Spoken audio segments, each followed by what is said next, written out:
ಎಲ್ಲರಿಗೂ ನಮಸ್ಕಾರ. ಪುಷ್ಪಾಸ್ ಕಿಚನ್ಗೆ ಸ್ವಾಗತ. ಈಗಂತೂ ಎಲ್ಲ ಕಡೆಗೂ ಮಳೆ ಬೀಳಾಕತ್ತೈತಿ. ಎಲ್ಲರಿಗೂ ಸಾಯಂಕಾಲ ಚಹಾ ಜೊತೆಗೆ ಏನಾದರೂ ಒಂದು ಸ್ವಲ್ಪ ಬಿಸಿ ಬಿಸಿಯಾಗಿರೋದನ್ನು ತಿನ್ನಬೇಕು ಅಂತ ಅನ್ಸುತ್ತೆ. ಅದಕ್ಕೋಸ್ಕರ ಇವತ್ತಿನ ದಿವಸ ನಾನು ನಿಮಗೆ ಸ್ಪೆಷಲ್ಲಾಗಿ ಮಾನ್ವಿದ ಸ್ಪೆಷಲ್ ಬದ್ನಿಕಾಯಿ ಬೋಂಡ ಹೆಂಗೆ ಮಾಡೋದು ಅಂತ ತೋರಿಸ್ಕೊಡಕತ್ತೀನಿ. ನೀವು ಮಂತ್ರಾಲಯಕ್ಕೆ ಹೋಗೋ ಮುಂದೆ ಮಾನ್ವಿ ಹತ್ತತ್ತಲ್ಲ, ಅಲ್ಲಿ ಒಂದು ಸ್ಪೆಷಲ್ ಬದ್ನಿಕಾಯಿ ಬೋಂಡ ಮಾಡ್ತಾರೆ ರೀ. ಖಂಡಿತವಾಗ್ಲೂ ನೀವು ಮಂತ್ರಾಲಯಕ್ಕೆ ಹೋದ್ರೆ, ಮಾನ್ವಿಗೆ ಹೋದ್ರೆ ಅಲ್ಲೇ ನಿಮ್ಗೆ ಈ ಬೋಂಡದ ಟೇಸ್ಟ್ ಮಾಡೇನ ಬರ್ರಿ. ಅಷ್ಟು ಸ್ಪೆಷಲ್ ಆಗಿರ್ತೈತೆ ರೀ ಇದು, ಮತ್ತು ಮಸ್ತ್ ಟೇಸ್ಟ್ ಕೂಡ ಇರ್ತೈತಿ. ಬರೀ ಹಂಗಿದ್ರೆ ಇದನ್ನು ಬದ್ನಿಕಾಯಿ ಬೋಂಡ ಹೆಂಗೆ ಮಾಡೋದು ಅಂತೇಳಿ ನೋಡೋಣಂತ. ಈಗ ಮೊದಲಿಗೆ ನಾನು ಒಂದು 6 ಸಣ್ಣ ಸಣ್ಣ ಬದ್ನಿಕಾಯಿ ತೊಗೋಬೇಕ್ರಿ, ದೊಡ್ಡದು ತೊಗೋಬಾರ್ದ್ರಿ. ಸಣ್ಣ ಸಣ್ಣದ ಬದ್ನಿಕಾಯಿ ತೊಗೋಬೇಕ್ರಿ. ಈ ಬದ್ನಿಕಾಯಿ ಎಲ್ಲ ಚಲೋ ತಂಗ ತೊಳೆದು ಇಟ್ಕೊಳ್ರಿ, ತೊಳೆದು ಒರೆಸಿ ಇಟ್ಕೊಳ್ರಿ.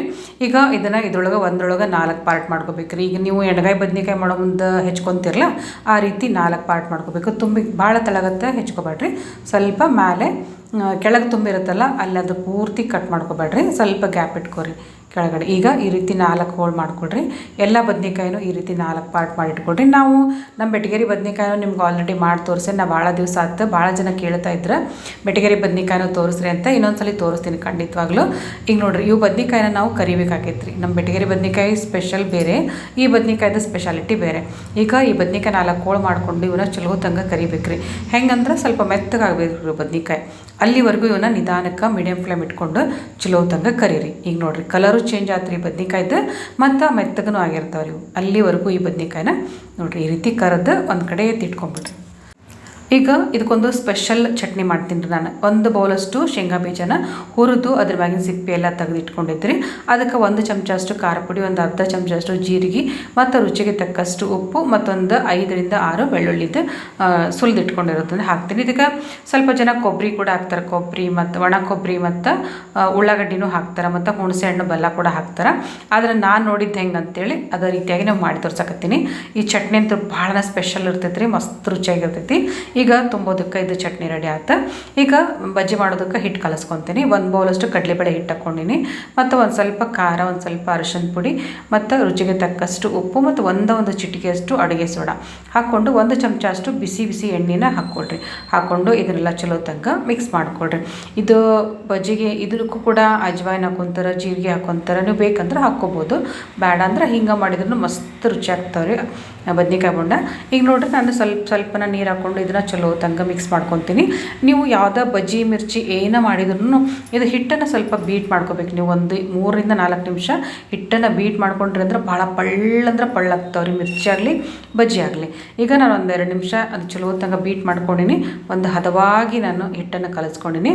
ಈಗ ಇದು ಕರೆದಿಟ್ಕೊಂಡಿದ್ವಲ್ಲ ನಾವು ಬದ್ನಿಕಾಯಿ, ಅದಕ್ಕೆ ಇದೊಂದು ಚಟ್ನಿ ಪುಡಿನ ತುಂಬ್ಕೊಳ್ರಿ.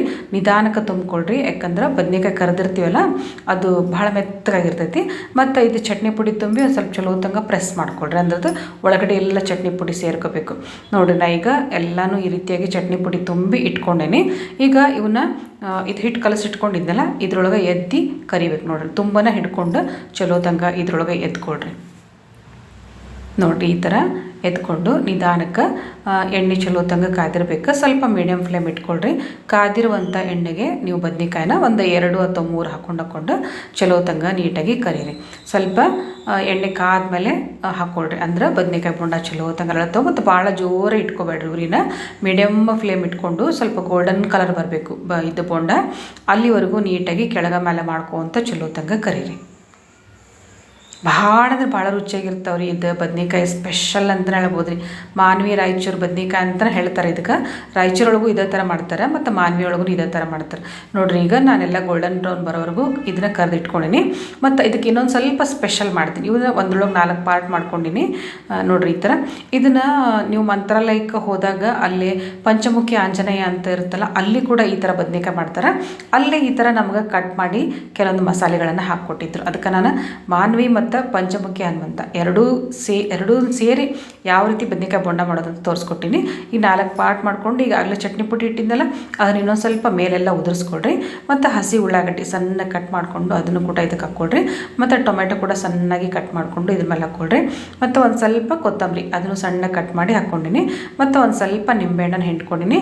ಬೇಕಿದ್ರೆ ಇದ್ರ ಮೇಲೆ ನೀವು ಸೇವು ಇರುತ್ತಲ್ಲ, ಖಾರಾಣಿ, ಅದನ್ನು ಬೇಕಾದರೂ ಹಾಕ್ಕೋಬೋದು. ಇಲ್ಲಾಂದ್ರೆ ಚೂಡ ಇರ್ತೈತಲ್ರಿ, ಕರ್ದಿರುವಂಥ ಅವಲಕ್ಕಿ, ಅದನ್ನು ಕೂಡ ಹಾಕ್ಕೋಬೋದು ರೀ. ಅದನ್ನು ಹಾಕೊಂಡ್ರು ಭಾಳ ರುಚಿ ಆಕೈತಿ. ನಾನಿಲ್ಲಿ ಸೇವ್ ಹಾಕೋದನ್ನು ಸ್ವಲ್ಪ ಮರ್ತೆ, ನೀವು ಸೇವ್ ಬೇಕಿದ್ದರೂ ಹಾಕ್ಕೊಡ್ರಿ, ಸಣ್ಣ ಸೇವ್ ಇರುತ್ತಲ್ಲ ಅದನ್ನ ಹಾಕ್ಕೊಡ್ರಿ, ಬಹಳನ ಮಸ್ತಾಗಿರ್ತೈತಿ. ನೋಡಿರಿ ಬಿಸಿ ಬಿಸಿಯಾಗಿರುವಂಥ ನಮ್ಮದು ಬದ್ನೆಕಾಯಿ ಬೋಂಡ ರೆಡಿ ಆಗೈತಿ. ಮಸ್ತ್ ರುಚಿಯಾಗಿರ್ತೈತಿ. ಸಾಯಂಕಾಲ ಚಹಾ ಜೊತೆಗೆ ತಿಂದ್ರೆ ಭಾಳ ಅಂದ್ರೆ ಭಾಳ ರುಚಿಯಾಗಿರ್ತೈತಿ. ನೋಡಿದ್ರಲ್ಲ ಫ್ರೆಂಡ್ಸ್, ಇವತ್ತಿನ ದಿವಸ ನಾನು ನಿಮಗೆಲ್ಲ ಮಳೆಗಾಲಕ್ಕೆ ಒಂದು ರುಚಿಯಾದಂಥ ಸಾಯಂಕಾಲ ಚಹಾ ಜೊತೆಗೆ ತಿನ್ನೋದಕ್ಕೆ ಬದ್ನೆಕಾಯಿ ಬೋಂಡ ಹೆಂಗೆ ಮಾಡೋದಂತ ತೋರಿಸ್ಕೊಟ್ಟಿನಿ. ನಿಮಗೆಲ್ಲ ನನ್ನ ವಿಡಿಯೋ ಇಷ್ಟ ಆಗೈತೆ ಅನ್ಕೊಂಡಿನಿ. ಇಷ್ಟ ಆಗಿದ್ರೆ ದಯವಿಟ್ಟು ಒಂದು ಲೈಕ್ ಕೊಡೋದನ್ನ ಮರಿಬೇಡ್ರಿ. ಹಂಗೆ ಇನ್ನೂ ಯಾರು ನಮ್ಮ ಚಾನಲನ್ನು ಸಬ್ಸ್ಕ್ರೈಬ್ ಮಾಡ್ಕೊಂಡಿಲ್ಲ ಪ್ಲೀಸ್ ಸಬ್ಸ್ಕ್ರೈಬ್ ಮಾಡ್ಕೊಳ್ರಿ. ಯಾರಾದರೂ ಮಾನ್ವಿ ಮಂತ್ರಾಲಯದ ಕಡೆಗೆ ಹೋದ್ರೆ ಖಂಡಿತವಾಗ್ಲೂ ಈ ಮಿರ್ಚಿ ಬಜ್ಜಿನ ಟ್ರೈ ಮಾಡಿರಿ. Thank you.